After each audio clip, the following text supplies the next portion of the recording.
Meus amigos pediram para que eu buscasse inspiração para falar de algum assunto alusivo ao país dentro de outro ângulo, outra perspectiva, enxergar de uma forma de preferência não usual, não linear.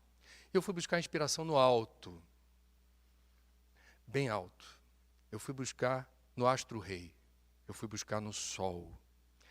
E quero compartilhar com vocês a minha perplexidade por viver num país que é, dentre todos os países do mundo, aquele que recebe a maior insolação, a maior radiação solar em terra firme. E mal barata essa energia limpa, renovável, abundante, a mais poderosa do universo. Nós estamos defasados, nós estamos atrasados, e isso é particularmente doloroso para um filho de um paraibano.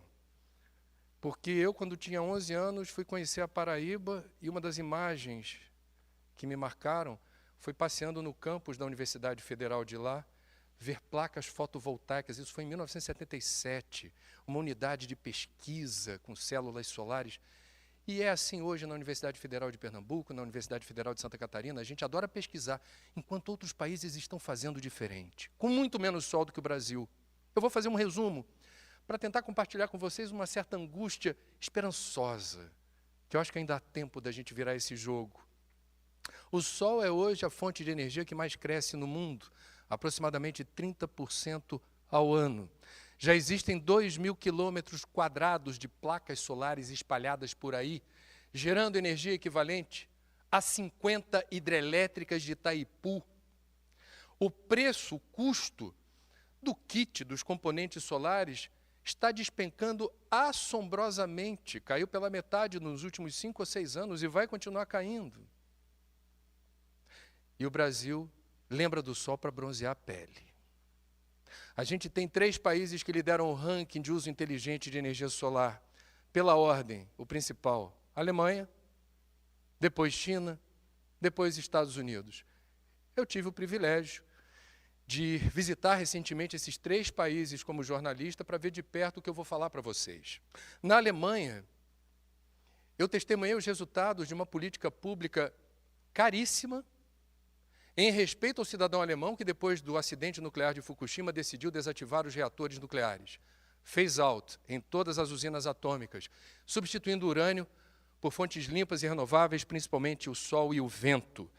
E quem já esteve na Alemanha recentemente, quem teve a chance de reparar, você vai ver placa fotovoltaica em cima de supermercado, de estádio de futebol, de clube, de residência, de asilo, de creche, de orfanato, ponto de ônibus, poste.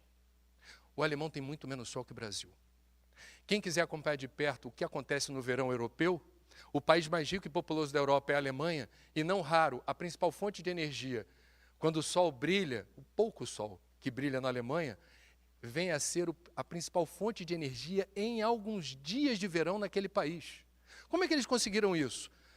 Uma política chamada de feed and tariff. Significa, o cidadão que quiser tira dinheiro do próprio bolso para botar telhado solar.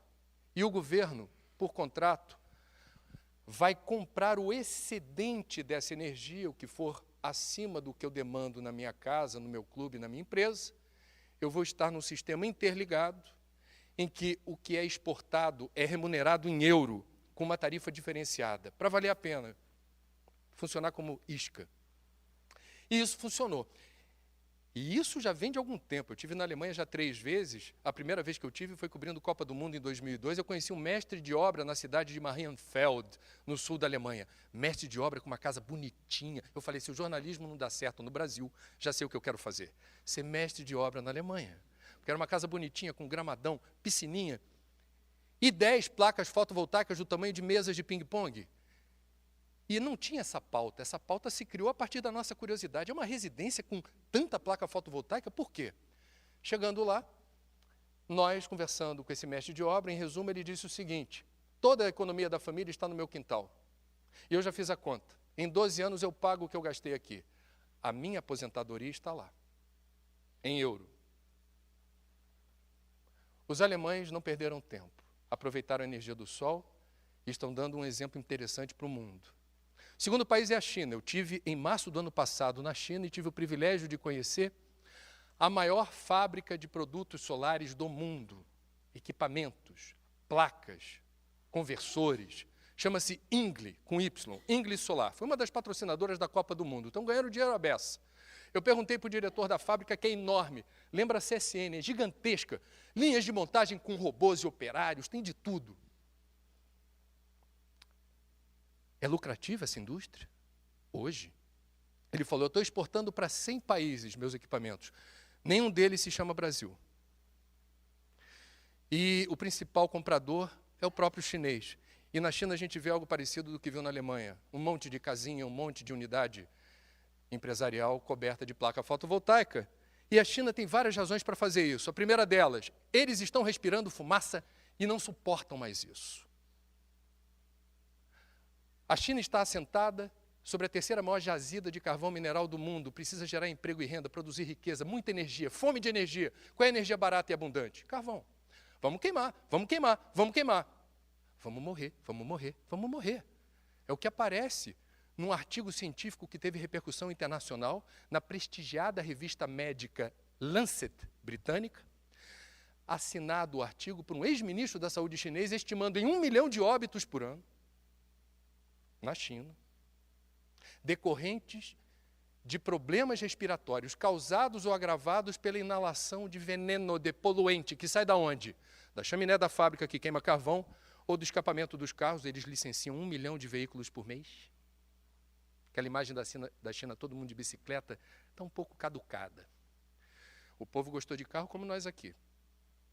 E o ar fica irrespirável para rico e para pobre. E aí não tem jeito, o ar é democrático. E o ar péssimo que eles estão respirando determinou um revirão energético. Sim, a gente não pode abrir mão do carvão, mas vamos investir mais, melhor e obstinadamente no astro-rei. Significa dizer que o chinês, enquanto país que tem projeto de potência, eles querem ultrapassar os Estados Unidos ainda nesse século, sabem que isso não será possível com carvão.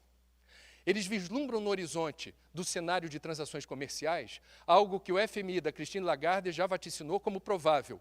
Chegará o dia, está próximo, que a OMC, Organização Mundial do Comércio, deverá sobretaxar produtos exportados por países que não fizeram o dever de casa na redução das emissões de gases de estufa por unidade de PIB. O chinês não quer ser sobretaxado por queimar carvão.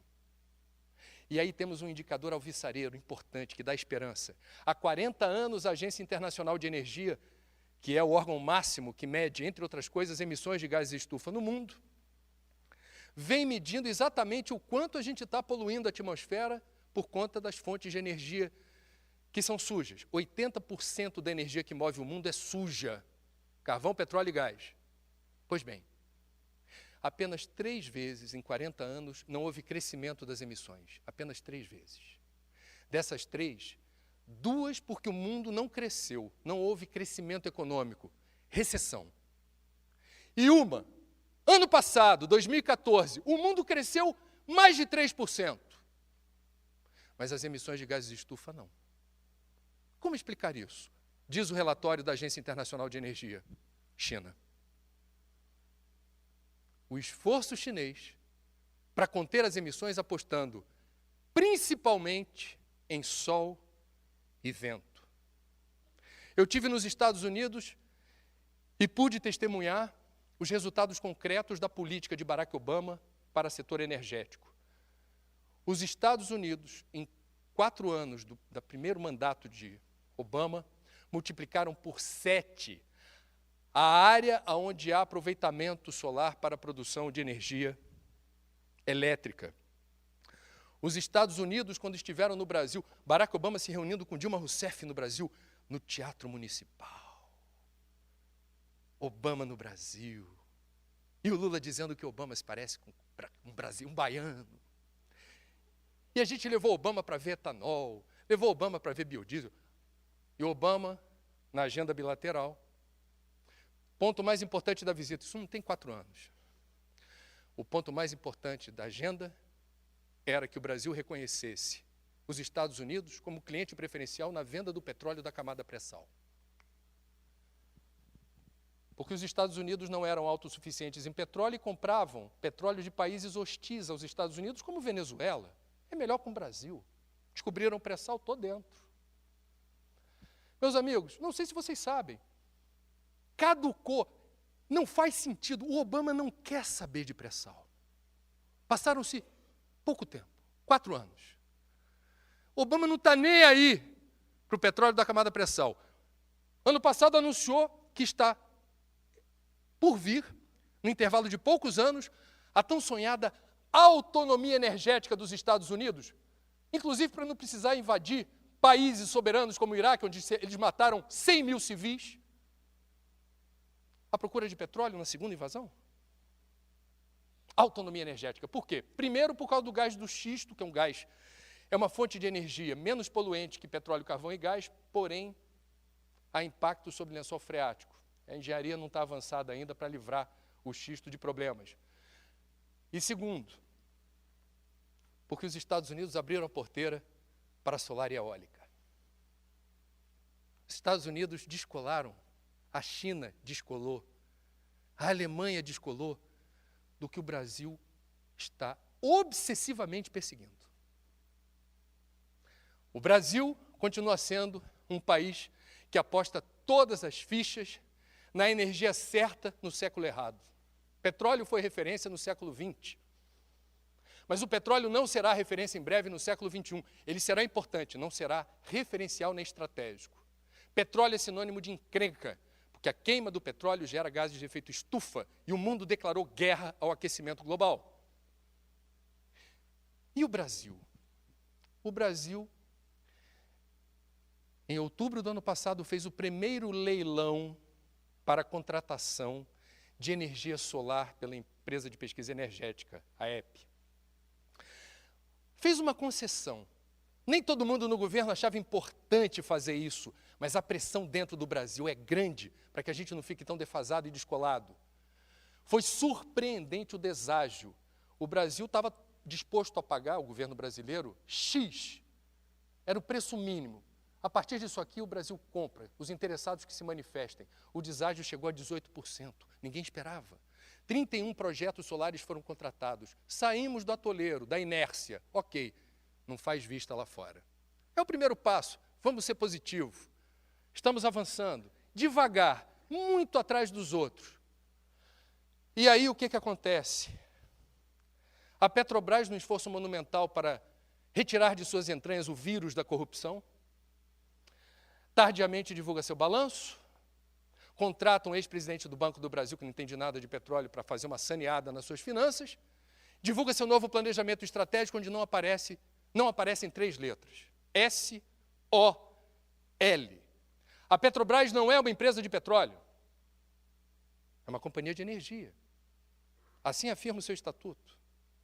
Acertadamente ela se afirma assim, sabendo que o petróleo é um recurso finito. Entretanto, a Petrobras não enxerga o sol, que vocês e eu enxergamos.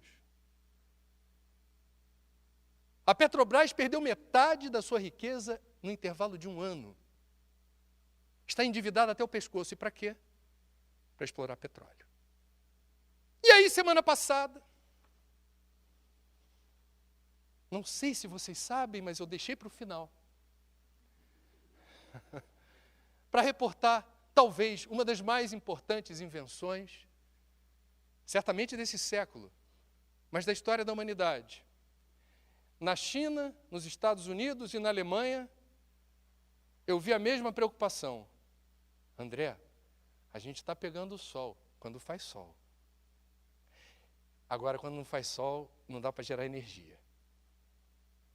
A obsessão dos países lá fora é estocar sol como a gente faz com água em represa.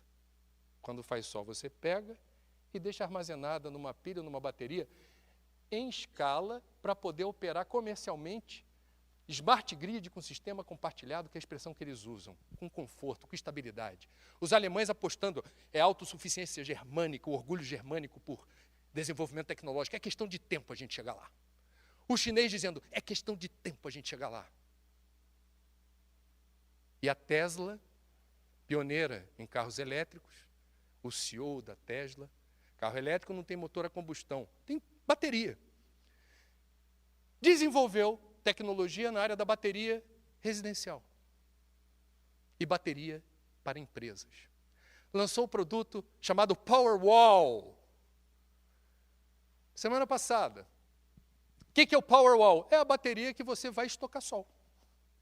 Fez sol, pega e guarda. Usa para quê? Quando você quiser, do jeito que você quiser. Eu estou pagando uma conta de luz no Brasil que me deixa com insônia. Eu moro no Rio de Janeiro, de vez em quando dormir com ar-condicionado é importante, já deixa todo mundo ressabiado em relação a consumo de energia. Olha que eu sou ambientalista, eu já uso na cota certa. Ficou proibitivo para a maioria dos brasileiros gastar o que vinha gastando, porque a elevação da tarifa foi monumental. Se eu tivesse Powerwall na minha casa, num dia de sol, eu estaria armazenando e mandando uma banana para a companhia distribuidora de energia, dizendo: obrigado pelo serviço que vocês, de forma tão competente, prestam para mim, o sol me satisfaz. O preço é proibitivo, o preço de largada é $3.000 por bateria, você pode acoplar 9 em sequência. Mas vocês se lembram da primeira geração de telefone celular, aquele tijolaço? Só a elite branca, Molon, podia usar. Vocês se lembram da primeira TV de tela plana? Na época falava plasma. Não é da época de vocês. Enfim, era algo em torno de 10, 11, 12, 13 mil reais. Nas melhores casas do ramo, hoje você acha um Full HD LED em torno de R$1.000. E o mais legal, o CEO da Tesla, no quesito responsabilidade social, nos fez o favor de dizer: estou lançando o Powerwall, a bateria está aqui, mas eu não quero royalty de ninguém que resolva desmontar a minha bateria e promover inovação descobrindo outra coisa a partir dela. Fica com lucro. Deu-se a corrida tecnológica, não tenho dúvida alguma que neste exato momento, respeitado o fuso horário, há chineses, alemães, americanos, coreanos, vietnamitas, procurando descobrir como transformar a Powerwall numa Powerwall Wall. Enquanto isso, no edifício sede da Petrobras, na Avenida Chile, no Rio de Janeiro, no estado do Brasil, que produz 80% do petróleo, entusiasma a garotada a fazer concurso para trabalhar lá, para ser o cabeça, o gênio do combustível fóssil, o sol serve apenas para bronzear a pele. É possível mudar isso? Conto com a ajuda de vocês. Muito obrigado.